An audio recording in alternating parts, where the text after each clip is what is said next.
Good afternoon, everyone.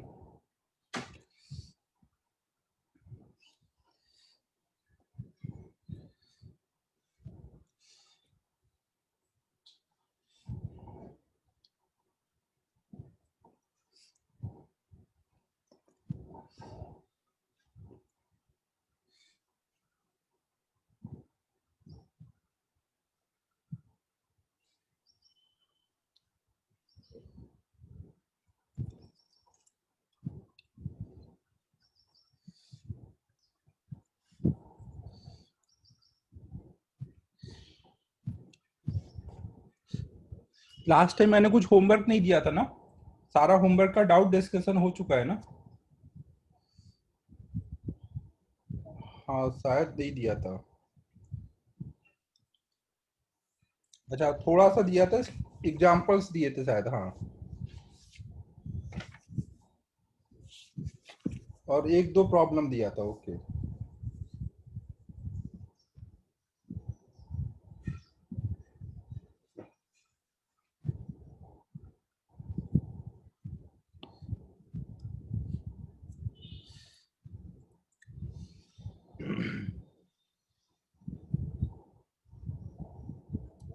Aditya, जो उड़ा तूने उसका वीडियो वगैरह देख लेना।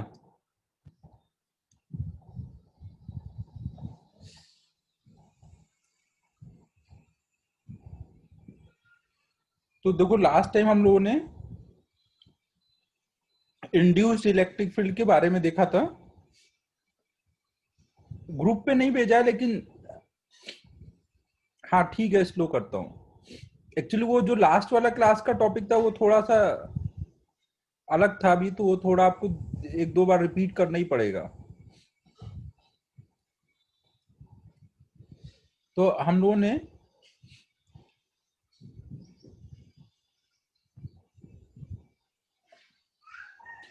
ने देखो ये देखा था कि अगर कहीं पे भी बी चेंज होगा ना, अगर बी चेंज हो रहा है। हमने लास्ट टाइम ये देखा। क्या हो गया ये?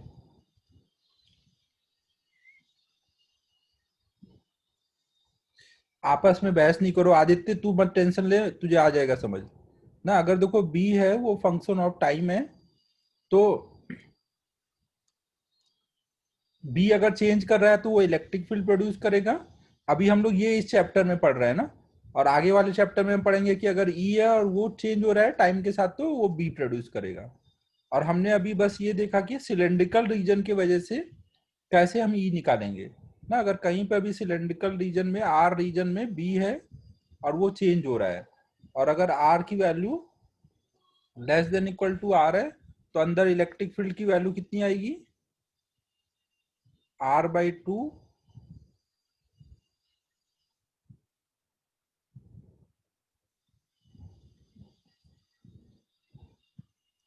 एक मिनट रुकना यार, पेन में पता नहीं क्या दिक्कत आ रही, चल नहीं रहा ना। R/2।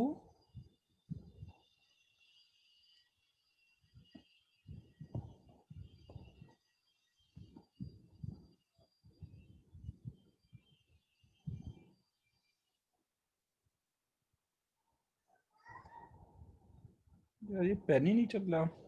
एक मिनट रुकना भाई, पता नहीं पेन में क्या दिक्कत आ रही है।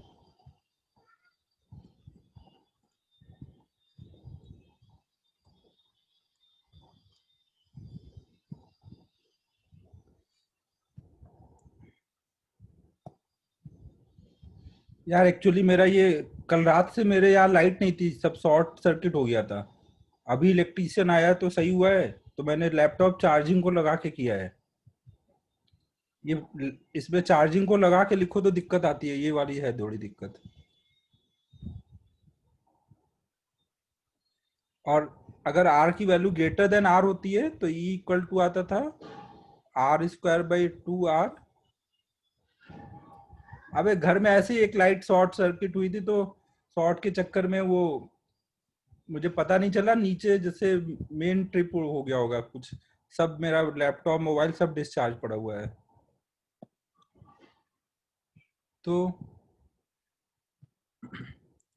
अब देखो यहाँ पे अगर बाहर देखेंगे आर ग्रेटर देन आर के लिए तो ऐसा कुछ आता था ना, अंदर के लिए जो ई होता था वो डायरेक्टली प्रोपोर्शनल टू आर होता था, और बाहर के लिए ई इनवर्सली प्रोपोर्शनल टू 1/r आता था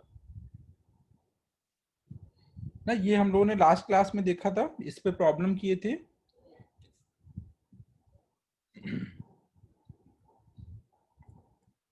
और एक ये इंपॉर्टेंट फॉर्मूला था कि अगर कोई भी रॉड रखा हुआ है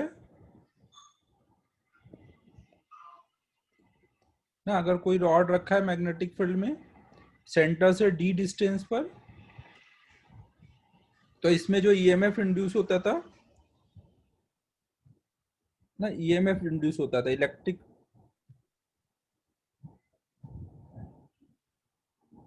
वो कितना आता था, D/2 dB/dt इंटू एल। ये हमारा ईएमएफ इंड्यूस होता था उसमें। नहीं, ये इलेक्ट्रिक फील्ड नहीं है, इधर ये इलेक्ट्रिक फील्ड है, ये ईएमएफ है ना, और ये इधर ये फील्ड है।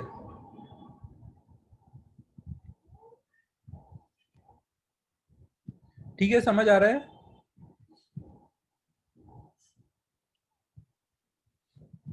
ये हम लोगों ने लास्ट टाइम किया था।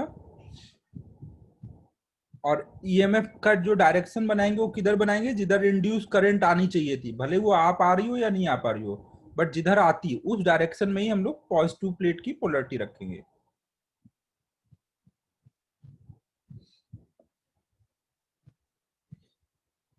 अब हम लोग नेक्स्ट देख रहे हैं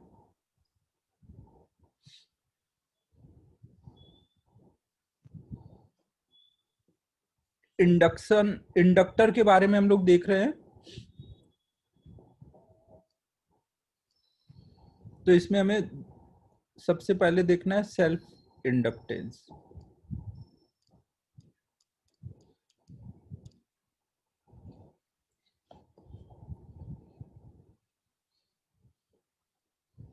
देखो ये सेल्फ इंडक्टेंस क्या होता है, अगर जैसे हमने कोई भी कॉइल लिया और इसमें अगर करंट जाएगी तो इसकी खुद की करंट की वजह से क्या होगा, यहाँ पे हर जगह बी आ जाएगा ना। इस करंट की वजह से यहाँ पे अंदर भी बी होगा, बाहर भी बी होगा, हर जगह बी आ जाएगा।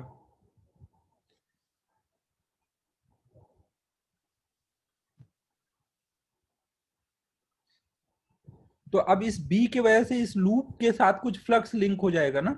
तो लूप के साथ जो फ्लक्स लिंक होगा वो किसके प्रोपोर्शनल होगा, करंट के साथ। जितना करंट बढ़ाएंगे उतना स्ट्रॉन्ग मैग्नेटिक फील्ड आएगा, तो उतना ज्यादा फ्लक्स बढ़ेगा। तो हम बोल सकते हैं ना कि कोई भी लूप में जो करंट है उसके खुद के करंट की वजह से भी उसमें फ्लक्स आ रहा है, और वो फ्लक्स करंट के डायरेक्टली प्रोपोर्शनल है। ठीक है बच्चों।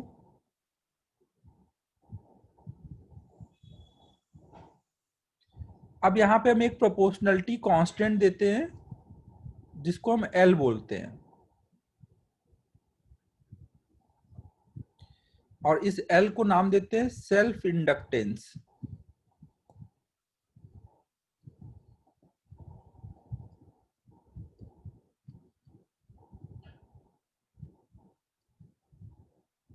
ना। एल को हम बोलेंगे सेल्फ इंडक्टेंस।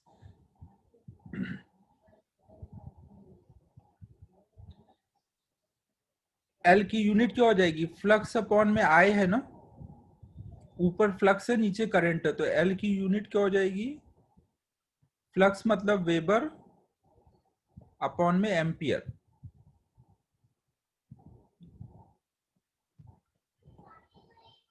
ना। और ये एसआई यूनिट है, इस 1 वेबर पर एम्पियर को हम लोग शॉर्ट में 1 हेनरी बोलते हैं।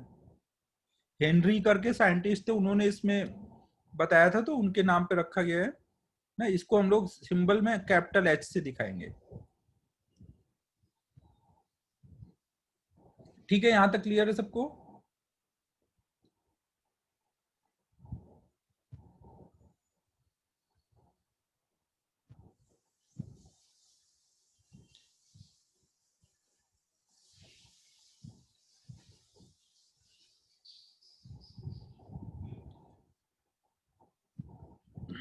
ना कोई भी लूप का अगर हमें सेल्फ इंडक्टेंस निकालना होगा तो हम क्या करेंगे, हम उसमें करंट फ्लो कराएंगे और उस करंट के वजह से उसमें फ्लक्स देखेंगे, और फ्लक्स अपॉन आई का रेशियो कर देंगे तो वही हमें क्या मिल जाएगा, उसका इंडक्टेंस मिल जाएगा। अब ये है कि ये इंडक्टेंस मेजर क्या करता है। अब देखो ये इंडक्टेंस मेजर क्या कर रहा है, अगर मान लो ये करंट चेंज होगी, अगर ये करंट चेंज होगी तो ये फ्लक्स चेंज होगा, फ्लक्स चेंज होगा तो इसमें एक ईएमएफ इंड्यूस होगा ना। हमें पता है ईएमएफ इंड्यूस बराबर क्या होता है, D phi by D T होता है ना। मैग्नीट्यूड की बात कर रहे हैं, डायरेक्शन वगैरह हम अलग से समझ लेंगे। इसमें अगर हम फाई की वैल्यू डाल दें, एल कॉमन हो जाएगा, ये आ जाएगा D I by D T ना। हम लोग अभी देखो एल कैलकुलेट करेंगे, ये देखना एल जो आएगा वो ज्योमेट्री पे डिपेंड करता है ना। अगर हमने एक बार लूप ले लिया तो एल फिर फिक्स हो गया ना, फिर वो चेंज नहीं कर सकता। एक बार आपने लूप ले लिया तो एल उसका चेंज नहीं करेगा। एल ज्योमेट्री की प्रॉपर्टी है, और वहां पे जो मीडियम है उसकी करंट की या फ्लक्स की प्रॉपर्टी नहीं है वो। तो अब अगर मैं करंट को बढ़ाऊंगा तो ये ईएमएफ क्या करना चाहेगा, उसको रोकना चाहेगा ना। अगर करंट बढ़ना इंड्यूस्ड ईएमएफ का रीजन है तो वो क्या करेगा, उसको रोकेगा, है कि नहीं।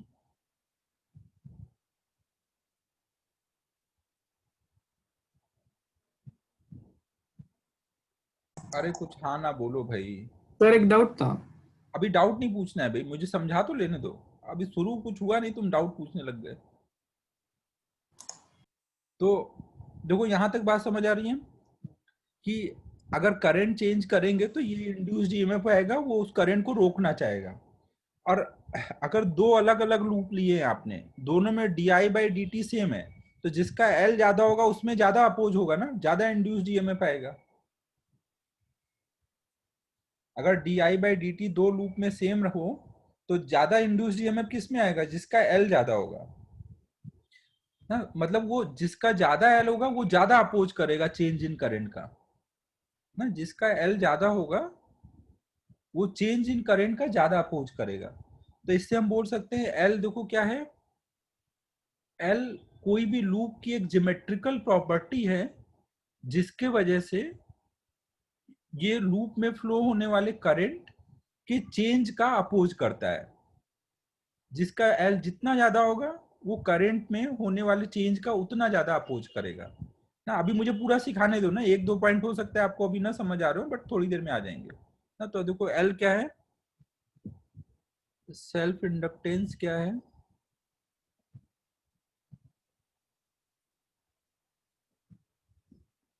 It is a property of a loop ना। हर एक लूप की ये प्रॉपर्टी होती है, due to which it will, और ये कैसी प्रॉपर्टी है, ज्योमेट्रिकल, नहीं वो ज्योमेट्री पे डिपेंड करने वाली प्रॉपर्टी है।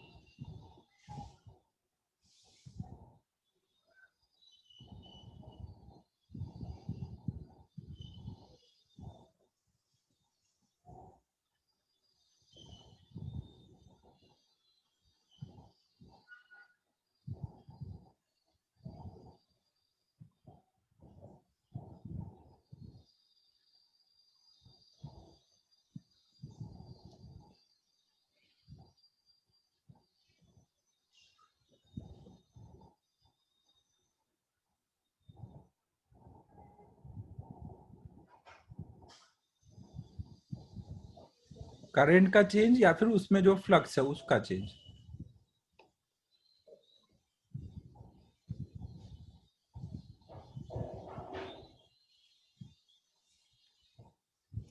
अरे किसको हकाल दिया भाई, क्या बोल रहे हो तुम लोग। राज है ना भाई तू।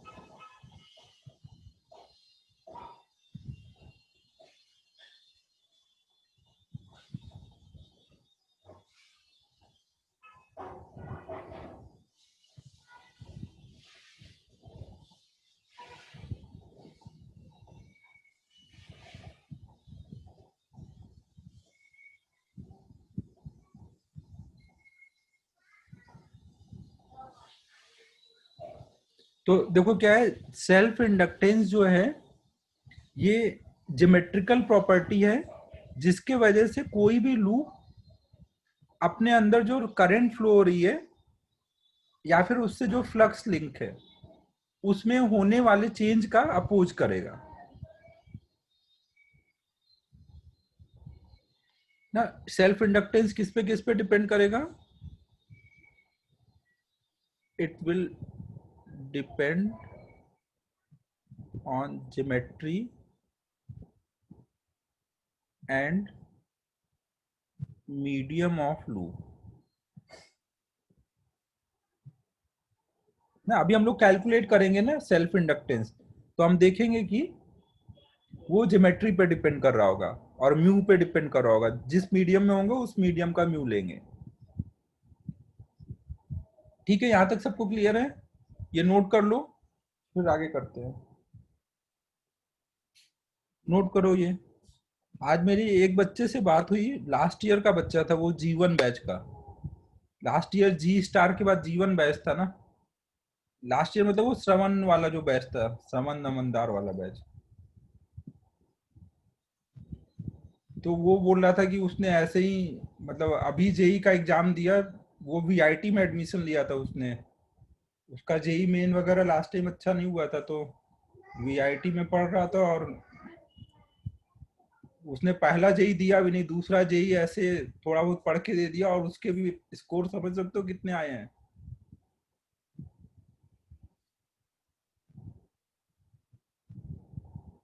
हाँ, अपने गुंजाल से भी ज्यादा।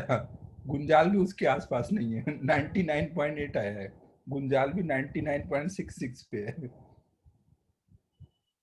और गुंजाल ने तो इस बार वाले सेकंड वाले में तो 99.13 लाया था। 99.8 का मतलब है कि कम से कम उसके 330 या 40 के ऊपर नंबर होंगे, 330 या 40।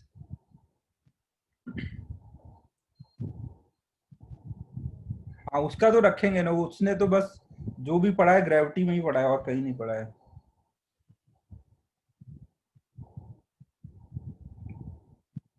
वो जेई एडवांस भी नहीं दे रहा है भाई, बस उसकी इतनी तैयारी थी कि नोट्स पढ़ के जेई मेन दे दिया उसने। हाँ, टोटल कितने, 300 का पेपर था ना। हाँ, तो 240 के आस कितना है यार, मेरे को स्कोर याद नहीं है। गुंजाल का कितना है? 210 के आसपास। हाँ, 240 के आसपास रहा होगा उसका। 300 का था पेपर।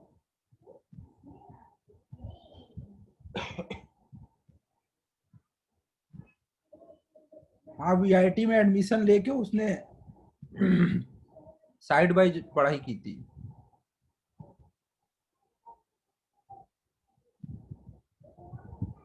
वो एडवांस भी नहीं दे रहा है, बस उसने एक बार मेंस दे दिया। अब बोल रहा है वो खुश है, उसको नागपुर एनआईटी में सीएस मिल जाएगा, इतना बहुत है उसके लिए। मेरे को तो गुंजाल पे बहुत गुस्सा आता है, बताओ लोग थोड़ा थोड़ा पढ़ के भी इतने नंबर ला रहे हो, गुंजाल पता नहीं क्या करता है, गुंजाल राठी ये सब।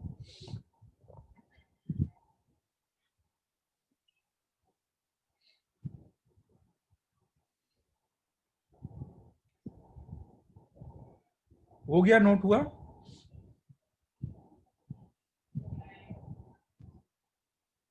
अरे श्लोक, उसने जनवरी का एग्जाम भी नहीं दिया था जेई का, उसने बस एक ही एग्जाम दिया, ये वाला, अब सितंबर वाला।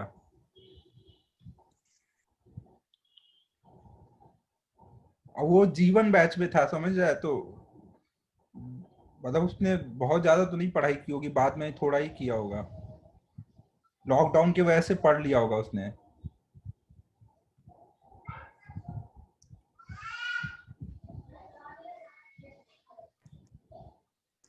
तो इस बार के ऐड में अब गुंजाल टॉपर नहीं होगा, अब वो आदित्य कागने करके बच्चा है वो टॉपर होगा।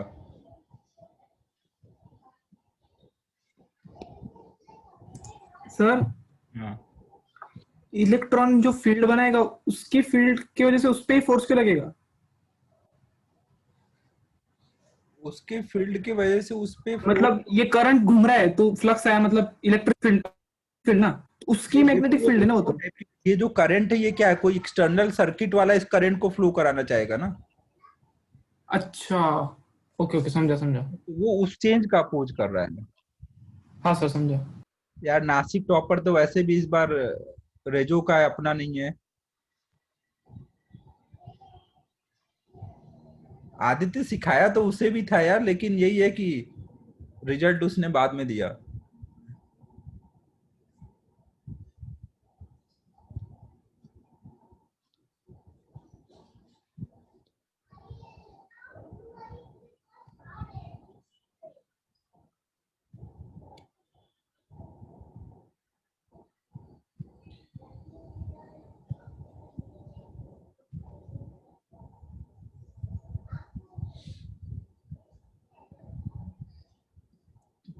तो अब देखो, अब पहले पढ़ लेते हैं, फिर लिखने के टाइम में बातें कर लेंगे। तो देखो, सेल्फ इंडक्टेंस में हमने अभी बस ये समझा कि हर एक लूप में एक प्रॉपर्टी होती है जिसके वजह से वो अपने अंदर होने वाले करंट के चेंज का अपोज करता है ना। अगर आप करंट चेंज करना चाहोगे, बाहर से ज्यादा करंट भेजना चाहोगे, तो तुरंत चेंज नहीं करने देगा ना, धीमे धीमे चेंज कर पाओगे। तुरंत चेंज का अपोज करेगा ना। और कहीं पे भी सेल्फ इंडक्टेंस निकालना होगा तो क्या करना है, फ्लक्स अपॉन में आई करना है। और ये ज्योमेट्री और मीडियम की प्रॉपर्टी है। अब हम लोग कुछ केसेस में पहले सेल्फ इंडक्टेंस निकालते हैं, फिर इसको थोड़ा यूज करना सीखेंगे। तो सपोज हमारे पास एक लॉन्ग सोलेनॉइड है जिसमें कुछ आई करंट फ्लो हो रही है ना। एक लॉन्ग सोलेनॉइड है और इसके एल लेंथ का हमें सेल्फ इंडक्टेंस निकालना है। अगर इसकी number of turns per unit length N है, इसका रेडियस कुछ आर है, और करंट इसमें आई फ्लो हो रही है, और ये फ्री स्पेस में रखा है जहां का परमिएबिलिटी म्यू नॉट है। Find self inductance of long solenoid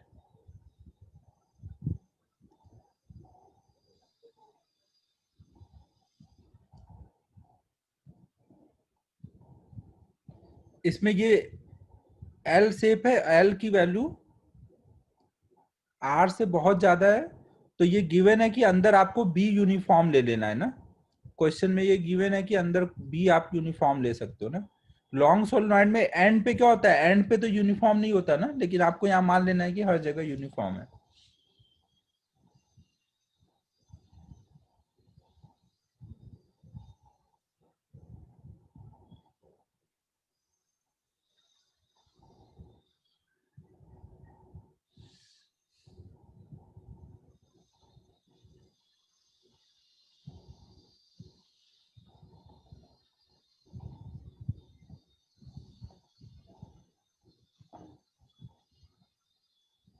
L भी आएगा वरद।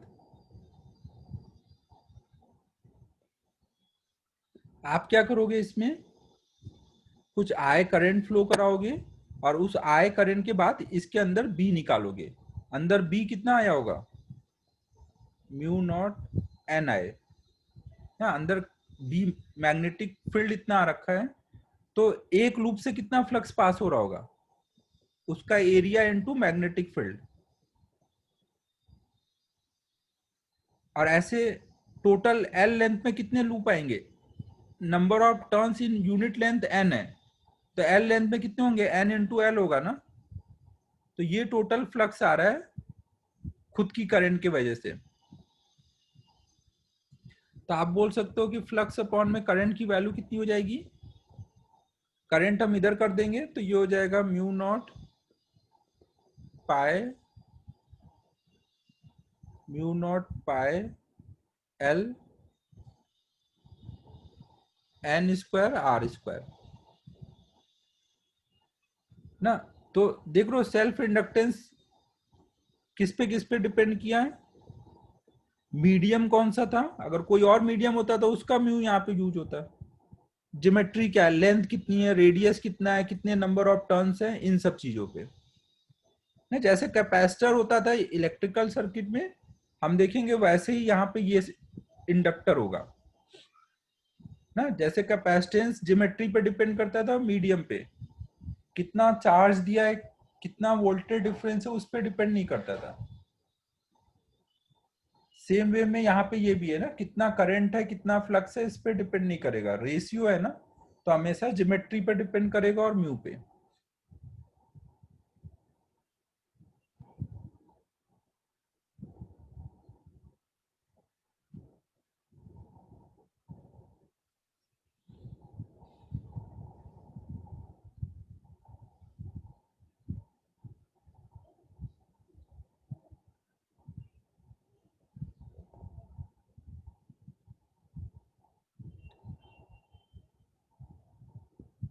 क्लियर है सबको यहाँ तक?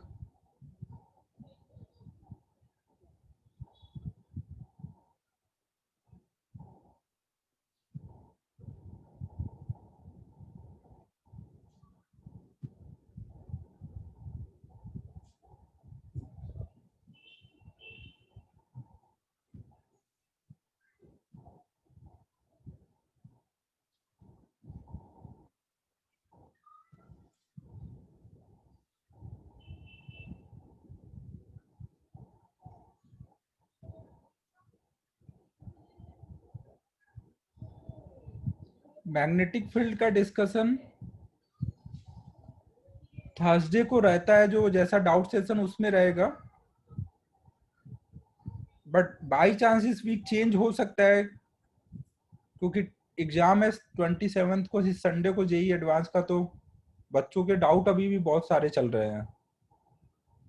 तो अगर उनका डाउट नहीं पूरा हो पाया तो थर्सडे को उनको डाउट बताने की वजह से तुम्हारा क्लास कैंसिल हो सकता है। डाउट वाला बोल रहा हूँ ना, रेगुलर क्लास नहीं, शाम वाला जो डाउट सेशन होगा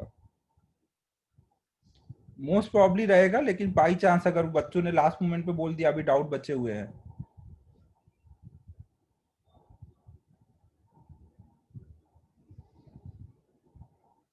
हाँ, तो नहीं तो सैटरडे को रख लेंगे, वो सही रहेगा। सैटरडे को अगर एग्री रहोगे तो उस दिन कर लेंगे फिर।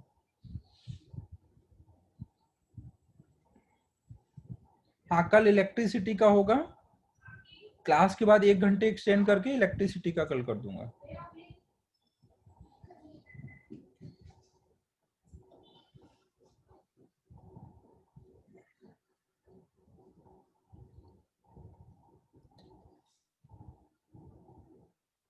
एक और प्रॉब्लम करते हैं। सपोज हमारे पास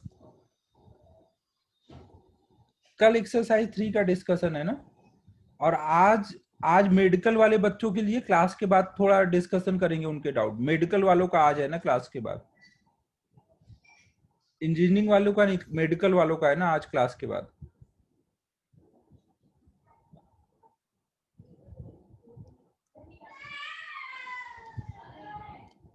देखो, 2 इनफाइनाइट वायर हमने लिए हुए हैं, जिनमें आई करंट ऐसे जा रही है और ये फिर घूम के ऐसे आ रही है ना। इनके बीच की डिस्टेंस कुछ डी है ना, ये सब फ्री स्पेस में रखे हैं, परमेबिलिटी म्यू नॉट है। ये जो वायर है इसका डायमीटर कुछ रेडियस ए है, और इसका भी रेडियस कुछ ए है ना। ये वायर होंगे तो उनके भी कुछ रेडियस होंगे ना, और ये डिस्टेंस डी जो है वो एक्सिस टू एक्सिस डिस्टेंस है।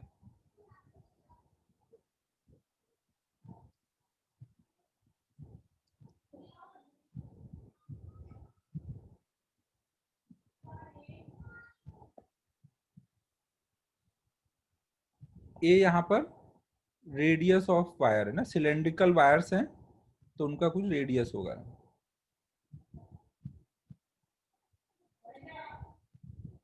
ये जो ए है ये बहुत कम है, मैं बहुत थिन वायर है, हमें इसके एल लेंथ का सेल्फ इंडक्टेंस चाहिए।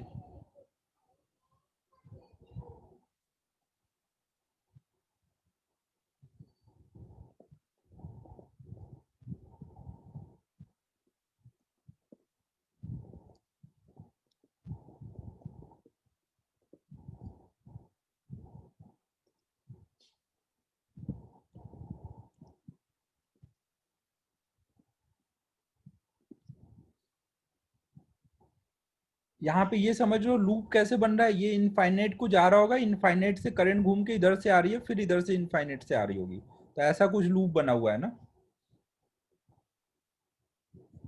आपको बाकी दो इनफाइनाइट वायर आपको नहीं पता चलेंगे, वो इनफाइनाइट पे उनका कोई इफेक्ट नहीं आएगा, यहाँ पे इफेक्ट केवल इन दो वायर का आएगा।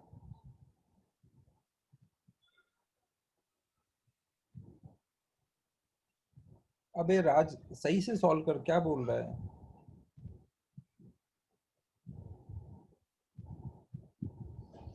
तूने वो किया जो मैंने कल बोला था मैसेज करके सॉल्व करने को।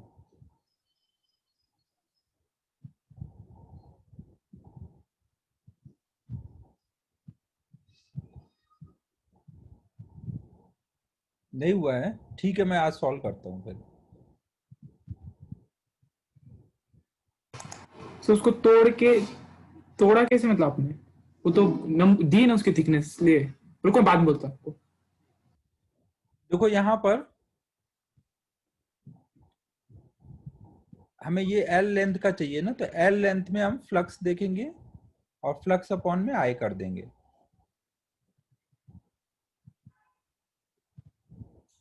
यहाँ पे कुछ आर डिस्टेंस, जो भी डिस्टेंस लिख रहा हूँ सब एक्सिस से लिख रहा हूँ ना, सिलेंड्रिकल चीज में एक्सिस से सब डिस्टेंस होती है। आर डिस्टेंस पे डी आर थिकनेस,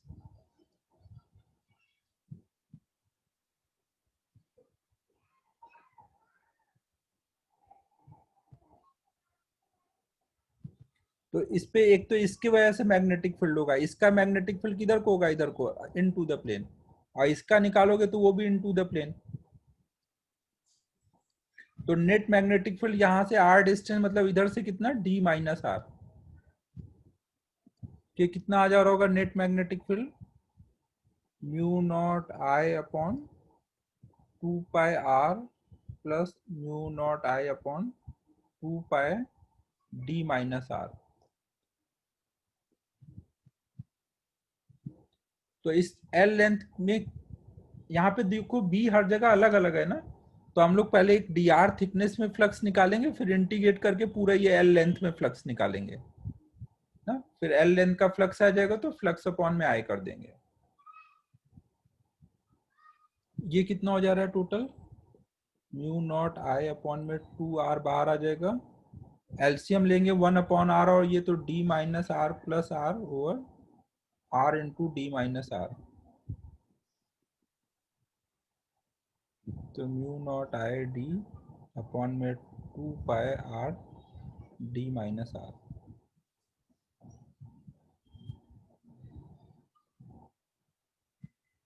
तो ये डी फाई कितना हो जाएगा, mu not I D 2 pi R D minus R into, इसका एरिया कितना हो रखा है, इतने पार्ट का एरिया निकालोगे तो कितना आएगा, एल इंटू डी आर ना। फिर इसको हम इंटीग्रेट कर देंगे, इंटीग्रेट कहां से कहां तक करेंगे, ए से डी माइनस ए तक ना।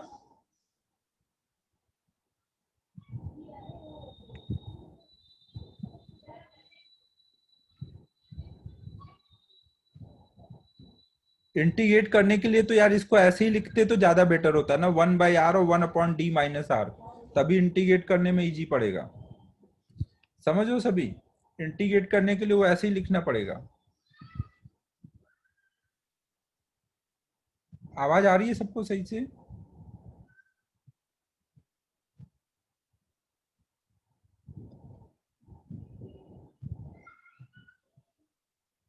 यार ये ऑनलाइन पढ़ाना बहुत डिफिकल्ट काम है, बोलते रहो समझ ही नहीं आता कि बोलने का कोई फायदा हो रहा है या नहीं हो रहा है। तो हम लोग क्या करेंगे,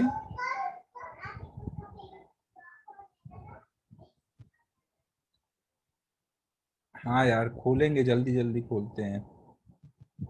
म्यू नॉट बाहर कर लेंगे, इसको यहाँ देखो बी को ऐसे ही लिखे रहने देते हैं यार ना, इसको बी को ऐसे ही लिखते हैं, ये ऊपर से ना सेम ऐसे लिखे रहने देते हैं, इंटीग्रेशन में आसानी होगा ना। तो ये कितना आ जाएगा, mu not I upon 2 pi R L D are ना, इसको हम एल डी आर को यहाँ पे भी मल्टीप्लाई कर लेंगे, यहाँ पे भी कर लेंगे, mu not I upon 2 pi L D R upon में डी माइनस आर। ना इंटीग्रेट कहाँ से कहाँ तक करेंगे, यहाँ पर ए से डी माइनस ए तक। इसी हिसाब से दिया गया था कि आर को जीरो ना लिखना पड़े, क्योंकि लिमिट में 1/r में जीरो आएगा तो फिर वो सॉल्व नहीं होगा ना, तो इसीलिए यहाँ रेडियस दिया गया था कि सॉल्विंग आसानी से हो जाए। आए यहां से कॉमन करके इधर कर देंगे, यहाँ म्यू नॉट अपॉन 2 पाई बाहर आ जाएगा, 1/r का इंटीग्रेशन ln r और लिमिट डाल देंगे।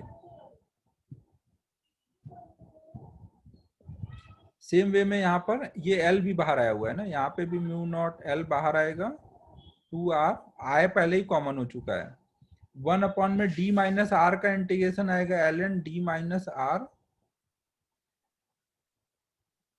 और r का कोएफिशिएंट -1 उससे डिवाइड कर देंगे, यहाँ पर लिमिट डाल देंगे r की जगह पर, एक बार d माइनस ए लिखेंगे यहाँ पर तो ऊपर a बचेगा, और एक बार a लिखेंगे तो माइनस में a बचेगा, तो ये आ जाएगा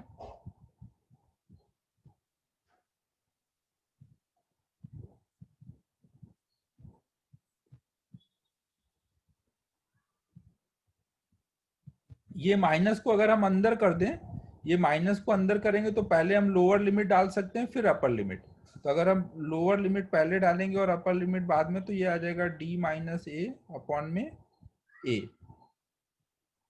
तो यही 2 बार आ गया ना, तो इसी को ट्वाइस कर देंगे। नोट कर लो अब यहाँ तक, ये नोट करो फिर नेक्स्ट पेज पे करते हैं। हो गया, अब तो बस ट्वाइस करके लिख देना है।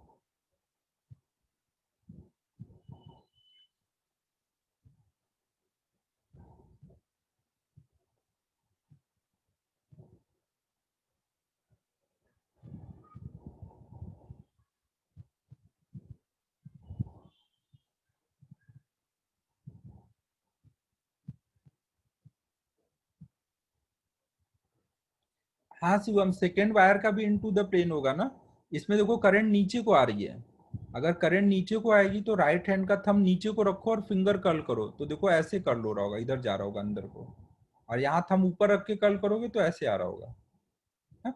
दोनों का मिला करके इनटू द प्लेन आ रहा है। प्राइवेट चैट मत किया कर शिवम ना, फिर सबको समझ नहीं आएगा मैं क्या डाउट बता रहा हूँ। शिवम ने डाउट पूछा था कि इस सेकेंड वायर का बी यहाँ पे इनटू द प्लेन होगा क्या।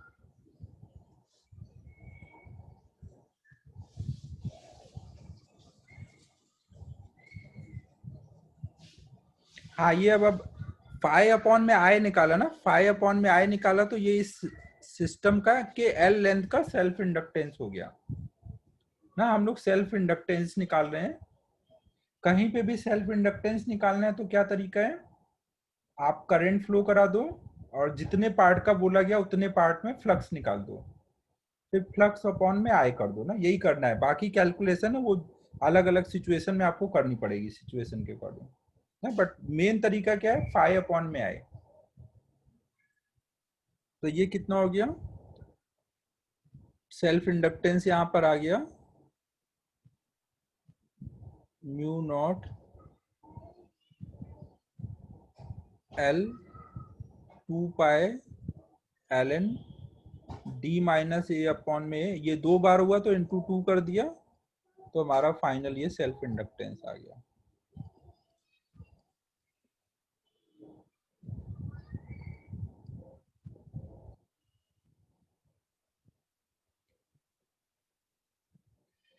ठीक है, सबको क्लियर है? कोई भी सिचुएशन में सेल्फ इंडक्टेंस निकालना है तो आप क्या करोगे,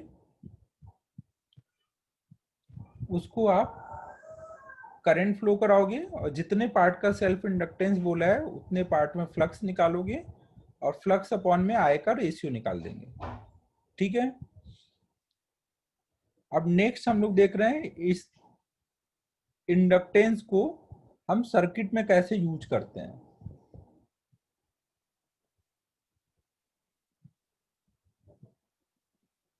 लूप को हम लोग इंडक्टर भी बोलते हैं ना, लूप को इंडक्टर भी बोलते हैं। तो हम लोग नेक्स्ट देख रहे हैं इंडक्टर इन इलेक्ट्रिकल सर्किट। कोई भी लूप को हम जब इलेक्ट्रिकल सर्किट में लगाएंगे, अब इलेक्ट्रिकल सर्किट में हो सकता है आपने कोई सोलेनॉइड लगा दिया है, हाँ हो सकता है कोई सोलेनॉइड लगाया इलेक्ट्रिकल सर्किट में, या केवल एक लूप लगा दिया कोई ऐसा।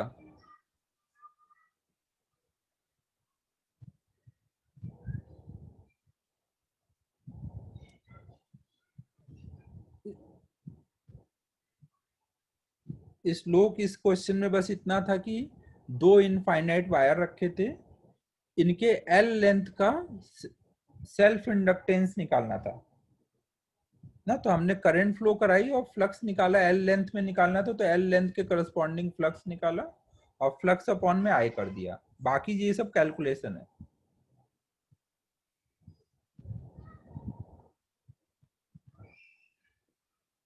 तो अब देखो कहीं पर भी अगर कोई लूप मतलब कोई इंडक्टर आ जाएगा तो उस इंडक्टर को हम सर्किट में डायग्राम में कैसे रिप्रेजेंट करते हैं, लूप कैसा भी आ सकता है, बट उन सब के लिए जो सिंबल है इंडक्टर का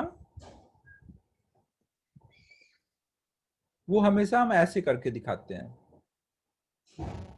ना। कोई भी सर्किट में इंडक्टर का सिंबल ऐसे होगा ना, कर्ल करके दिखाते हैं और उसकी जो भी इंडक्टेंस होगी वो बता देंगे।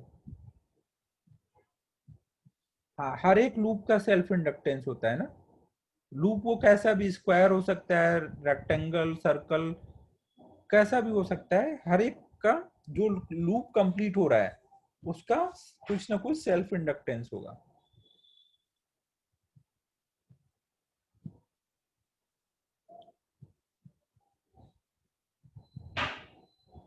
अब देखो जब आप इंडक्टर को आप सर्किट में लगाओगे तो होगा क्या। अबे गुंजन 4 बार बता चुका, सेल्फ इंडक्टेंस निकालने के लिए क्या करते हैं, फ्लक्स अपॉन में आई करते हैं, और ये सिंबल बताया और तो कुछ बताया नहीं अभी तक। अब क्या बताऊं फिर से, अनम्यूट करके बता, क्या नहीं समझा। ये तो सिंबल बताया मैंने कि लूप कैसा भी हो सकता है, सोलेनॉइड हो सकता है, सर्कुलर हो सकता है, रेक्टेंगुलर हो सकता है।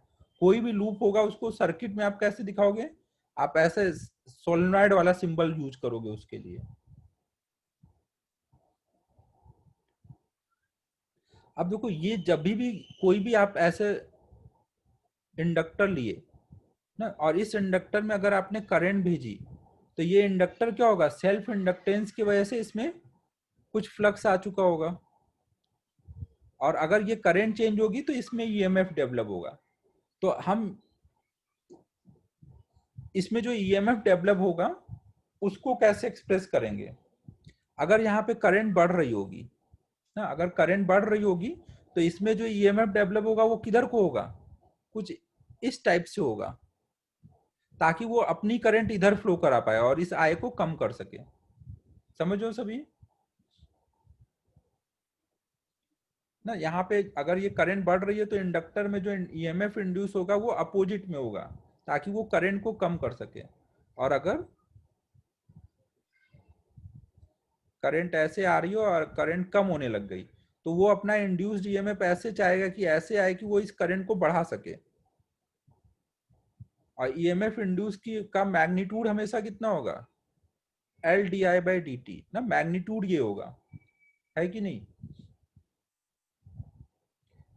जहां पे करंट कम हो रही होगी वहां D I by D T negative होगा ना, जहां पे करंट कम हो रही होगी वहां D I by D T negative होगा, तो उसको आप क्या लिखोगे, माइनस लगाओगे, तब ये मैग्नीट्यूड आ पाएगा। हम केवल मैग्नीट्यूड निकाल रहे हैं ना, डायरेक्शन हमने अलग से लिख दिया है। और यहाँ पर ईएमएफ इंड्यूस में आई बढ़ रहा है तो सीधे लिखोगे L D I by D T. ठीक है, सभी को क्लियर है यहाँ तक?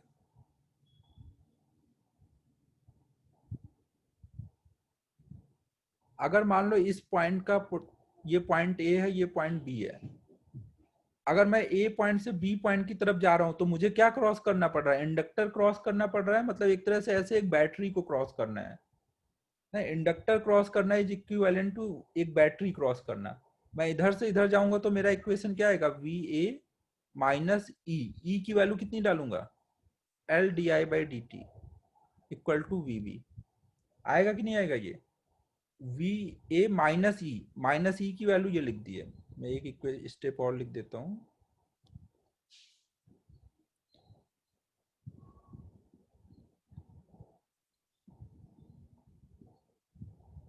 अब यहाँ सेकेंड सिचुएशन में यही चीज अप्लाई करो।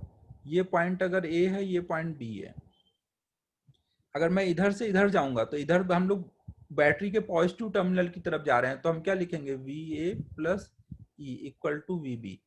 और ई का, ये ई का मैग्नीट्यूड है ना, मैग्नीट्यूड कितना आया यहाँ पर?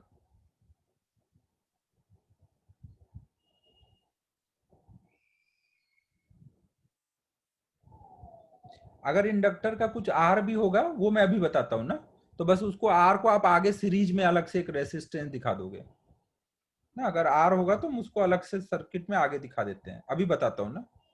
पहले आप ये अच्छे से समझ लो। आर हटाओ थोड़ी देर के लिए। तो अब देख लो इससे आपको क्या समझ आ रहा है कि जब भी कोई इंडक्टर में आप करंट के डायरेक्शन में आगे बढ़ोगे तो हमेशा आप क्या लगाओगे किरचॉफ लॉ लगाने के टाइम पे? Minus L D I by D T, current के डायरेक्शन में, चाहे करंट बढ़ रही हो या कम हो रही हो, वो खुद से हैंडल कर लेगा ना, बढ़ रही हो या कम हो रही हो। आपको करंट के डायरेक्शन में आगे जा रहे हो तो हमेशा क्या लगाओगे? Minus L D I by D T.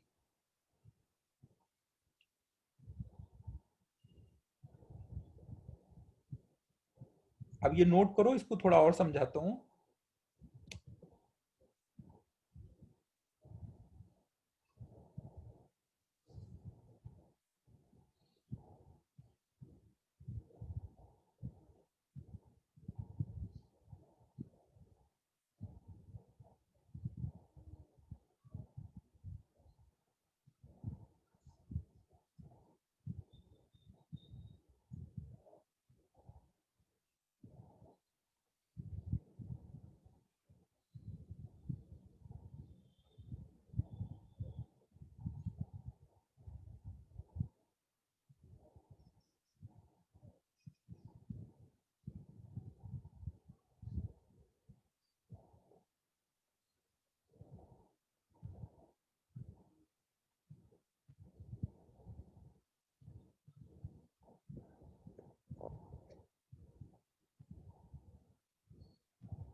देखो यहाँ बैटरी की पोलैरिटी कैसे डिसाइड की है। अगर करंट बढ़ेगा तो इसमें जो ईएमएफ इंड्यूस होगा वो क्या चाहेगा? करंट को कम करना है या बढ़ाना? हमेशा इंड्यूस ईएमएफ क्या चाहता है? अपोज करना। अगर करंट बढ़ रही है तो वो क्या करेगा? कम करना चाहेगा। कम कब कर पाएगा? जिधर करंट है उधर को बैटरी की पोलैरिटी हो या अपोजिट में हो। ऐसे ऐसे होगी तो इसकी करंट ऐसे जाएगी, उसको रोकेगी ना फिर वो।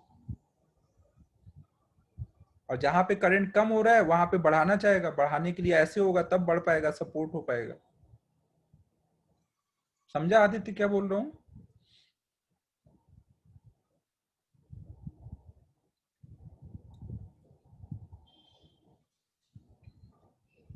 नोट हुआ?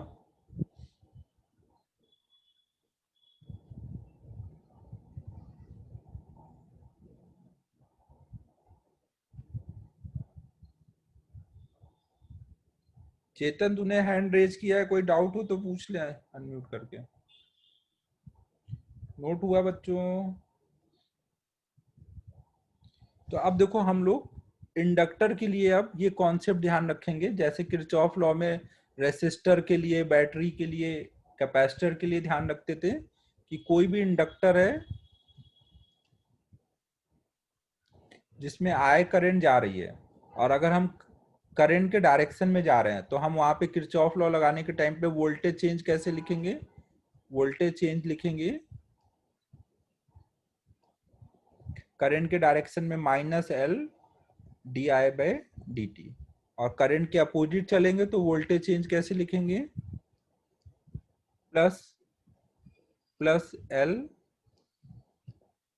D I by D T ना। करंट बढ़ रही है या कम हो रही है इससे हमें मतलब नहीं है ना। करंट के डायरेक्शन में minus L D I by D T और करंट के opposite plus L D I by D T. अब ये D I by D T ये हमेशा जो भी होगा साइन के साथ लिखना है। अगर आई कम हो रहा होगा तो D I by D T minus आएगा, बढ़ रहा होगा तो प्लस आएगा, बट वो आपको साइन के साथ लिखना है। यहाँ पर जो D I by D T है वो विथ साइन लिखना रहेगा ना। ये पॉजिटिव आएगा जब आई इंक्रीज हो रहा होगा और निगेटिव आएगा जब आई डिक्रीज हो रहा होगा। अब इसको हम लोग अप्लाई करके देखते हैं कहीं पर। मान लो कहीं पर एक ऐसा सर्किट दिया हुआ है,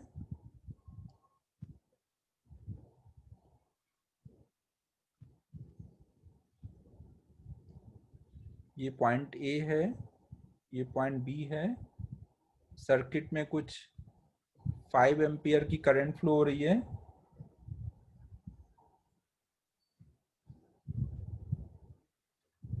एक मिनट रुक जाना मन, ले ले। अच्छा इस स्क्रीनशॉट ले ले जल्दी।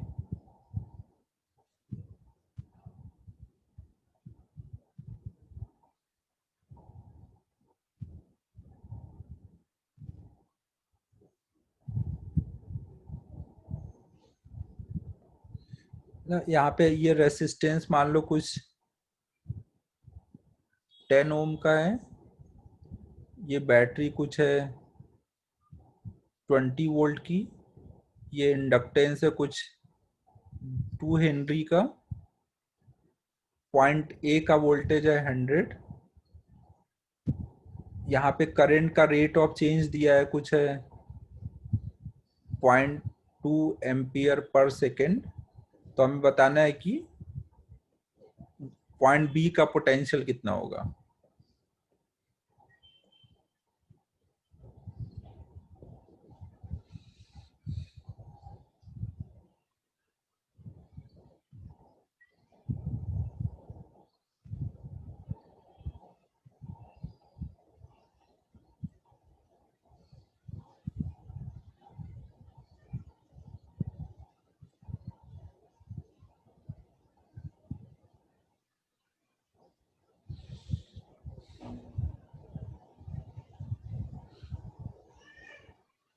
करंट का ये डायरेक्शन बताया गया ना कि करंट ऐसे फ्लो हो रही है।